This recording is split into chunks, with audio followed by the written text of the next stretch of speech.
একজন ডাক্তারের রহস্য মৃত্যু হয়েছে সেই অভয়াকাণ্ডের পরে, এবং সেই খবরটা বলার আগে আজকের যে ঘটনাগুলো, মমতা ব্যানার্জি রাজ্যের মুখ্যমন্ত্রী, পুলিশ মন্ত্রী, তথ্য সংস্কৃতি মন্ত্রী, তিনি কতটা চাপে সেটা বোঝানোর জন্য আজকে এই কথাগুলো আপনাদেরকে বলতে বাধ্য হচ্ছি। একদম এক্সক্লুসিভ ব্রেকিং নিউজটা আপনাদেরকে দিই। একজন ডাক্তার এ রাজ্যে খানিকক্ষণ আগে আমরা খবরটা পেলাম যে তার একটা রহস্য মৃত্যু হয়েছে। একদম যেখানে সেই ডাক্তারবাবু থাকতেন তার হোস্টেল থেকে ডিকম্পোজড বডি উদ্ধার হয়েছে। প্রথমে এই ঘটনাকে চাপা দেওয়ার চেষ্টা করা হয়েছিল, কিন্তু এই ঘটনা তো চাপা থাকার নয়। এটা কোথায় হয়েছে একটু বলে দিই। জয় হিন্দ বন্ধুরা, আমি দীপঙ্কর মণ্ডল, আপনারা দেখছেন নবান্ন নিমন্ত্রণ। আপনাদের সবাইকে স্বাগত। বন্ধুরা, কলকাতা শহর অবরুদ্ধ হয়ে গেছে বকেয়া ডিএর দাবিতে। দেশের শীর্ষ আদালত নির্দেশ দেওয়ার পরেও রাজ্য সরকারের সীমাহীন একটা নৈঃশব্দ, রাজ্যের মুখ্যমন্ত্রী মমতা বন্দ্যোপাধ্যায়ের যে উদাসীনতা, তার বিরুদ্ধে প্রতিবাদ জানিয়ে যারা ডিএ আন্দোলনকারী বিভিন্ন সংগঠন, যৌথ মঞ্চের পাশাপাশি বিভিন্ন সংগঠন, যারা অবসরপ্রাপ্ত সরকারি কর্মচারী, যারা পেনশনভোগী এবং যারা চাকরি করছেন, তারা আজকে শহর কলকাতা তারা একদম প্রায় স্তব্ধ করে দিয়েছেন। তাদের যেটা পূর্ব ঘোষিত কর্মসূচি ছিল যে তারা ধর্মতলা থেকে হাজরা পর্যন্ত যাবেন, কর্মসূচির নাম ছিল কালীঘাট চলো, অর্থাৎ রাজ্যের মুখ্যমন্ত্রী মমতা বন্দ্যোপাধ্যায়ের কাছে একটা বার্তা পৌঁছে দেওয়া, রাজ্যের মুখ্য সচিব নন্দিনী চক্রবর্তীর কাছে একটা বার্তা পৌঁছে দেওয়া যে দেশের সুপ্রিম কোর্ট যেখানে নির্দেশ দিয়ে দিয়েছে যে বকেয়া ডিএ দিয়ে দিতে হবে 2009 সাল থেকে 2019 সাল পর্যন্ত, যে বকেয়া রয়েছে 2009-এর আগস্ট মাস থেকে 2019-এর ডিসেম্বর মাস পর্যন্ত যে বকেয়া ডিএ রয়েছে, যে মহার্ঘ ভাতা রয়েছে, সেটা 25% অবিলম্বে দিয়ে দেওয়ার কথা বলেছিল দেশের সুপ্রিম কোর্ট গত 5 তারিখে, 5ই ফেব্রুয়ারি। এবং তারপরেও রাজ্য সরকার যেভাবে চুপচাপ রয়েছে, কারণ এত টাকা, হাজার হাজার কোটি টাকা দেওয়া তাদের পক্ষে সম্ভব নয়। তারা ভোট কেনার জন্য লক্ষ্মীর ভাণ্ডার বা অন্যান্য যে ভাতাগুলো চলছে সেখানে বরাদ্দ তারা বাড়িয়ে দিতে পারে, কিন্তু যারা বলতে গেলে অসহায়, মানে যারা পেনশনভোগী, তাদের সত্যি জীবনটা দুর্বিষহ, ওষুধ কেনা সহ সংসার চালাতে তারা একদম নাস্তানাবুদ হয়ে যান। তাদের যে হকের টাকা সেটা তারা দিচ্ছে না, রাজ্য সরকার দিচ্ছে না, রাজ্যের মুখ্যমন্ত্রী দিচ্ছেন না। এই দাবিতে তারা পথে নেমেছিলেন, কিন্তু পুলিশ তাদেরকে লিন্ডসে স্ট্রিটে, মানে হাজরা পর্যন্তও যাওয়ার অনুমতি দেয়নি পুলিশ, তাদেরকে লিন্ডসে স্ট্রিটে আটকে দেয় এবং গোটা ধর্মতলা একদম অবরুদ্ধ হয়েছিল। আপনারা যারা শহর কলকাতায় থাকেন বা বিভিন্ন কাজে আসেন, তারা আজকে প্রত্যক্ষ অনুভূতি তারা পেয়েছেন যে শুধুমাত্র মেট্রো ছাড়া ওপর দিয়ে কোনো যান চলাচল করতে পারেনি।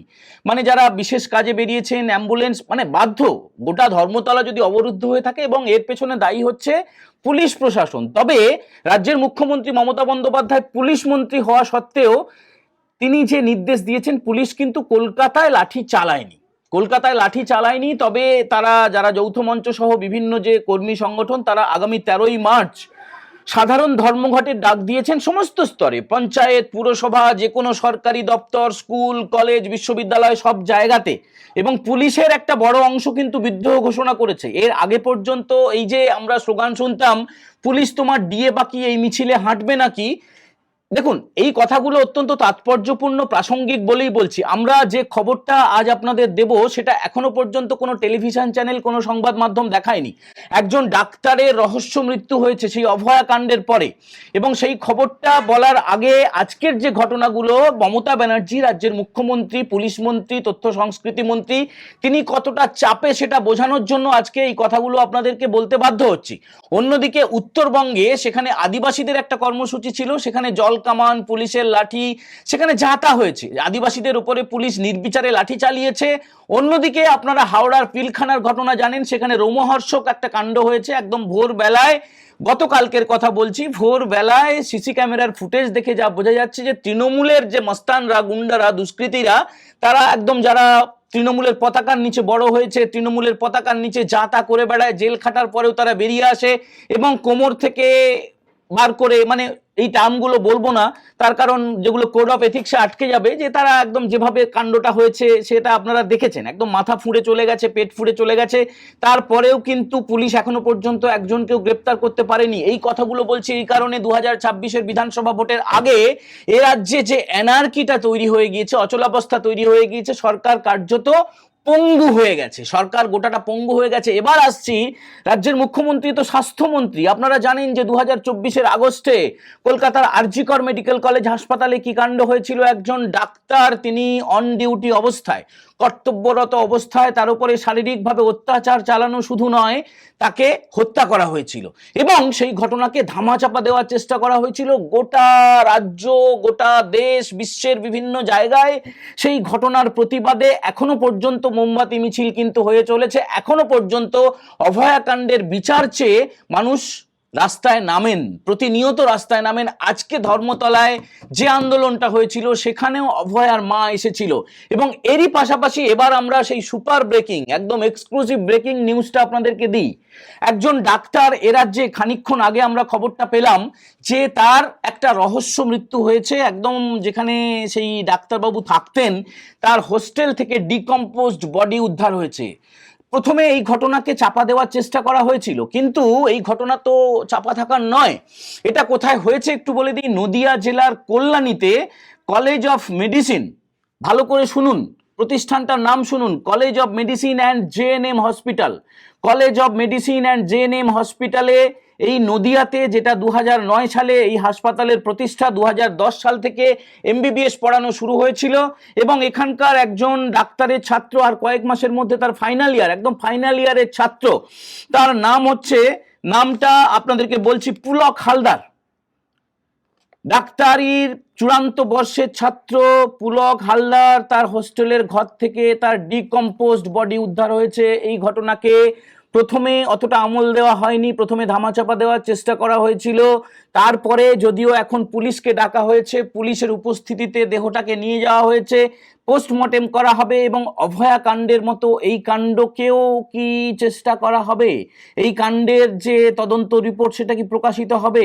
এই মৃত্যুর পিছনে কি ঘটনা, কেন একজন ডাক্তার, দেখুন আপনারা জানেন, আমরা জানি যে একজন ডাক্তার তো এমনি এমনি তৈরি হয় না, অত্যন্ত মেধাবী, প্রচুর পড়াশুনো করার পরে, জয়েন্ট এন্ট্রান্সে র্যাঙ্ক করার পরে, নিটে র্যাঙ্ক করার পরে, মানে সর্বভারতীয় যে পরীক্ষা হয় নিট, সেখানে র্যাঙ্ক করার পরে সেই র্যাঙ্ক কার্ড অনুযায়ী ভর্তি হতে হয় এবং একজন ডাক্তারি পাশ করতে গেলে একজন ছাত্র বা ছাত্রীর পরিবারকে, যদি গরিব হয় তাকে সর্বশান্ত হয়ে যেতে হয়, জমি বাড়ি গয়না যা আছে টাকা পয়সা ধার করে তাকে পড়াশুনো করাতে হয়। এবং একজন চিকিৎসককে আমরা ভগবানের মতো সম্মান দিই, শ্রদ্ধা করি, কারণ আমরা অসুস্থ হলে আমাদের একমাত্র উপায় পুরোপুরি আমরা সমর্পণ করে দিই একজন চিকিৎসকের কাছে। তো সেই চিকিৎসক মানে আর কয়েক মাস পরেই তিনি শংসাপত্র পেয়ে যেতেন। ইতিমধ্যেই তিনি শংসাপত্র হাতে পাননি বটে, তবে তিনি দুস্থদের সেবা করতেন। এই যে পুলক হালদার, তার কথা আপনাদেরকে বলছি। এই পুলক হালদারের দেহ কিছুক্ষণ আগে উদ্ধার হয়েছে তার হোস্টেল থেকে এবং যেটা সবচেয়ে বড় আশঙ্কার ব্যাপার, পুলিশ এরপরে আরও ভালো করে বলতে পারবে, পোস্টমর্টেমের রিপোর্ট এলে আরও ভালো করে বোঝা যাবে, তবে পোস্টমর্টেমটা যথাযথ হবে কিনা সেটা নিয়ে তো আশঙ্কা সবারই রয়েছে। তার কারণ, ঘরপোড়া গরু সিঁদুরে মেঘ দেখলে ডরায়। ঘরপোড়া গরু সিঁদুরে মেঘ দেখলে ডরায় আমরা কেন বলছি, এর আগে যে ঘটনাগুলো হয়েছে, দেখুন একাধিক কাণ্ড। এই যে নদিয়া জেলায় যে কাণ্ডটা হয়ে গেল, সেখানে তৃণমূলের প্রার্থী জেতার পরে উপনির্বাচনে একজন ছাত্রীর কাছ থেকে কলম কেড়ে নিয়ে তাকে বোমার আঘাতে ছিন্ন বিচ্ছিন্ন করে দেওয়া হয়েছিল। হ্যাঁ, তমান্না খাতুনের কথা বলছি। তমান্না খাতুনের বাবা মা এখনো পর্যন্ত বুক চাপড়ে হাহাকার করেন এবং তার পরিবারের, যেখানে থাকেন আর কি, কালীগঞ্জে, তার বাড়ির অদূরে আবার বোমা পাওয়া যায়, আবার একটা ভোট আসে। এর আগে যতগুলো কাণ্ড হয়েছে, শুধুমাত্র অভয়া কাণ্ড নয়, দুর্গাপুর, বকটুই, হাঁসখালি, এছাড়া পার্ক স্ট্রিট, সন্দেশখালি, কোন কাণ্ডটায় বা সুবিচার হয়েছে বলুন তো? কোন কাণ্ডটায় সুবিচার হয়েছে? যতগুলো চুরি হয়েছে, দুর্নীতি হয়েছে, ফেরেববাজি হয়েছে, সে রেশন কেলেঙ্কারি হোক, খাদ্য কেলেঙ্কারি হোক, শিক্ষা কেলেঙ্কারি হোক, এসএসসিতে চাকরি হারানোদের হাহাকার হোক, কোনো সুবিচার হয়নি। অর্থাৎ গত 15 বছর ধরে এ রাজ্যে যে অন্ধকারময় সময় চলছে, এই ঘটনা, এই ডক্টর পুলক হালদারের ঘটনা, তার মধ্যে নবতম সংযোজন। এই কলঙ্কের যে মুকুট এ রাজ্যের সরকার পরে আছে, সেই মুকুটে আর একটা পালক যোগ হলো এবং সম্ভবত কফিনের শেষ পেরেকটা যোগ হলো। এই পুলকের বাড়ি, ডক্টর পুলক হালদার যে কয়েকদিন পরে শংসাপত্র পেয়ে যেত, তার বাড়ি হচ্ছে ডায়মন্ড হারবার। ডায়মন্ড হারবারের বাড়ি, যে ডায়মন্ড হারবারের মডেল নিয়ে ফাটানো হয় গোটা রাজ্যে। ডায়মন্ড হারবারের নাকি চিকিৎসা ব্যবস্থা, ডায়মন্ড হারবারের আইন ব্যবস্থা, ডায়মন্ড হারবারের একদম সমস্ত জিনিসের কু কিছু নেই। এটা শাসক দলের তরফে এবং রাজ্য প্রশাসনের তরফে প্রচার করা হয় যে এই ডায়মন্ড হারবার মডেলকে গোটা রাজ্যে ছড়িয়ে দাও, সমস্ত লোকসভায় ছড়িয়ে দাও, সমস্ত বিধানসভায় ছড়িয়ে দাও, সমস্ত পঞ্চায়েতে ছড়িয়ে দাও, পঞ্চায়েত সমিতিতে ছড়িয়ে দাও, সমস্ত জেলা পরিষদে ছড়িয়ে দাও। ডায়মন্ড হারবার মডেলটা আর কিছু না, সেখানে একটা দলই কর্তৃত্ব করবে, একদম সেই উত্তর কোরিয়ার মতো। সেখানে আর কোনো দল থাকবে না, যে প্রার্থী শাসক দলের প্রার্থী হবে সে একদম নিরঙ্কুশ সংখ্যাগরিষ্ঠতা শুধু নয় 100% ভোট যাতে সে পায়। এটাই কি ডায়মন্ড হারবার মডেল? আমাদের মনে অত্যন্ত কষ্ট হয়, দুঃখ হয় এই সব কথা বলতে। এই যে পুলক হালদার, তার দেহ তার পরিবারের কাছে ঠিকমতো পৌঁছবে তো? এই যে পুলক হালদার, তার পোস্টমর্টেমটা, তার ময়না তদন্তের রিপোর্টটা ঠিকমতো প্রকাশিত হবে তো? সেটা সাধারণ মানুষ জানতে পারবেন তো? আর এই যে জুনিয়র ডাক্তারদের যে আন্দোলন, যেটা মুখ থুবড়ে পড়েছিল, ফিশ ফ্রাই খেয়ে, চা খেয়ে কালীঘাটে তারা গিয়েছিল, তারা নবান্নে গিয়েছিল, কিছু দাবি তাদের পূরণ হয়েছিল, বেশ কিছু দাবি পূরণ হয়নি, কিন্তু সেই সমস্ত দিনগুলো আমরা সাক্ষী থেকেছি। জুনিয়র ডাক্তারদের কাছে রাজ্যের স্বাস্থ্যমন্ত্রী তথা মুখ্যমন্ত্রী মাথা নিচু করতে বাধ্য হয়েছিলেন। আর এই পুলক হালদারের জাস্টিসের দাবিতে এই জুনিয়র ডাক্তারদের ফ্রন্ট নামবে তো? প্রবল সন্দেহ রয়েছে। অভয়ার বাবা মায়ের চোখের জল কিন্তু এখনো শুকোয়নি। যদিও শাসক দলের তরফে তাদের বিরুদ্ধে বিভিন্ন রকমের নোংরামো কটাক্ষ প্রত্যেক দিনই ধেয়ে যায়, তবু তারা উত্তর 24 পরগনা একদম নদিয়া লাগোয়া যেখানে যে এলাকায় তারা থাকেন, সেখানে আমরা একাধিকবার গিয়ে দেখেছি যে তাদের নাওয়া খাওয়া, মানে অভয়ার মা এখনো পর্যন্ত চুলে চিরুনি দেন না। তিনি আমাদেরকে জানিয়েছিলেন যে যেদিন অভয়া, তার মেয়ে, তার কন্যা, যে চিকিৎসক যার অপমৃত্যু হয়েছে, যাকে হত্যা করা হয়েছে, যাকে শারীরিকভাবে ছিঁড়ে গুঁড়ে খেয়েছে দুষ্কৃতীরা, তার বিচার যতদিন না হবে ততদিন পর্যন্ত তিনি চুলে চিরুনি দেবেন না। একই অবস্থা কিন্তু পুলক হালদারেরও। যদিও তার পরিবারের সঙ্গে আমাদের কথা হয়নি, আমরা যে সূত্রের মাধ্যমে খবরটা পেয়েছি, দেখুন কনফার্ম খবর বলেই তো আমরা লিখেছি যে বিগ ব্রেকিং, এক্সক্লুসিভ ব্রেকিং, আরেকজন ডাক্তারের মৃত্যুটা কিন্তু রহস্য মৃত্যুটা কিন্তু স্বাভাবিক মৃত্যু নয়। কোনো একজন চিকিৎসক, চূড়ান্ত বর্ষের ছাত্রের দেহ হাসপাতালে ডিকম্পোজড অবস্থায় পাওয়া গেল, আর হাসপাতাল কর্তৃপক্ষের কেউ জানতে পারলো না। ওই ডাক্তারের সহপাঠিনীরা তারা জানতে পারলো না, পুলিশ প্রশাসন খবর পেল না, তৃণমূল খবর পেল না। এটা কি হত্যা নাকি আত্মহত্যা, নাকি অন্য কোনো গল্প এর পেছনে লুকিয়ে আছে, সেটা ক্রমশ প্রকাশ পাবে। এই কারণেই বলছিলাম যে যত বড় ঘটনাই হোক না কেন, এসআইআর, ভোট, কেন্দ্রীয় বাহিনী, যত বড়ই ঘটনা হোক না কেন, ধর্মতলায় ডিএ আন্দোলন, 13 তারিখের ধর্মঘট, উত্তরকন্যায় নির্বিচারে লাঠি চালানো, কাঁদানে গ্যাস ছোড়া, জল কামান চালানো, হাওড়ার ওই যে ঘটনা, দুর্বিষহ রোমহর্ষক ঘটনা, সব কিছুকে ছাপিয়ে যাবে এই পুলক হালদারের রহস্য মৃত্যু। বন্ধুরা, আশা করি আপনারা এই খবর প্রথম আপনারা নবান্ন নিমন্ত্রণে পেলেন, এবং যদি আপনাদের মনে হয় যে একজন চিকিৎসক, ভগবানের সমতুল একজন ব্যক্তি, তার এই রহস্য মৃত্যুর খবরটা আরো বেশি করে মানুষের কাছে পৌঁছানো উচিত, তাহলে অবশ্যই আপনারা এই কন্টেন্টটা বন্ধুদের সঙ্গে শেয়ার করতে ভুলবেন না। আর আপনারা যতটুকু জানতে পারবেন, যদি নদিয়া থেকে দেখেন, যদি কল্যাণী থেকে দেখেন, আমাদের এই কন্টেন্ট রিলেটেড কোনো ইস্যু যদি আপনাদের চোখে পড়ে, আপনারা গিয়ে এই যে college of medicine and GNM hospital Kalyani, এখানে গিয়ে যদি ছবি তুলতে পারেন, সেখানে কারোর সঙ্গে কথা বলে, কোনো দোকানদারের সঙ্গে, চিকিৎসকের সঙ্গে, ছাত্রের সঙ্গে, শিক্ষকের সঙ্গে, তাহলে অবশ্যই আমাদের কমেন্ট সেকশনে এসে কমেন্ট করে জানাবেন যে এর আপডেট কি। আমরাও আমাদের মতো করে এই খবরে আমরা চোখ অবশ্যই রাখবো, আপনারাও চোখ রাখবেন।